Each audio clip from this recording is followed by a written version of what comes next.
यहाँ पर सबसे बड़ा सवाल वैसे इलेक्शन कमीशन पर उठता है, क्योंकि मॉडल कोड ऑफ कंडक्ट के रूल्स में क्लियरली लिखा गया है कि सरकार किसी को भी पैसे नहीं दे सकती चुनाव के वक्त, स्पेशली तब जब मॉडल कोड ऑफ कंडक्ट लागू हो जाता है। बिहार में 6 अक्टूबर को ये कोड ऑफ कंडक्ट लागू हुआ, लेकिन इसके बाद 17 अक्टूबर, 24 अक्टूबर, 31 अक्टूबर और 7 नवंबर तक को भी महिलाओं को 10,000 रुपए दिए जा रहे थे। इमेजिन करो दोस्तों, बिहार देश का सबसे गरीब राज्य है और इलेक्शन से ठीक पहले यहाँ पर आप गरीब लोगों को बैंक अकाउंट में 10-10 हजार रुपए दे रहे हो और फिर उनके सामने गाजर लटका के कह रहे हो कि अगर हमें वोट दोगे तो आने वाले टाइम में लाखों रुपए मिल सकते हैं। ये इलेक्शन हो रही है, चिट फंड स्कीम चल रही है। 25 दिन में पैसा डबल। 25 दिन में पैसा डबल।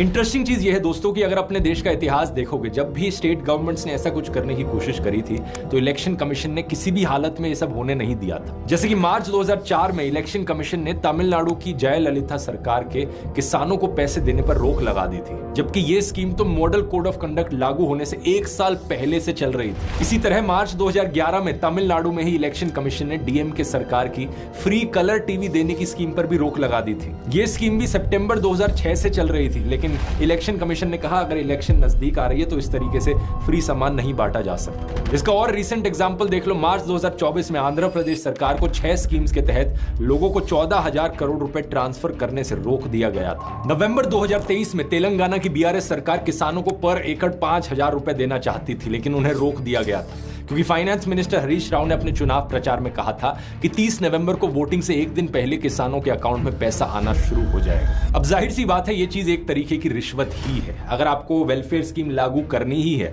तो 5 सालों में कभी भी कर लो, इलेक्शन से ठीक पहले क्यों करते हो? यही कारण है कि इलेक्शन कमीशन ने पिछली इलेक्शंस में ऐसा नहीं होने दिया था, लेकिन इस बिहार की इलेक्शन में इलेक्शन कमीशन ने मानो खुली छूट दे दी एनडीए सरकार को।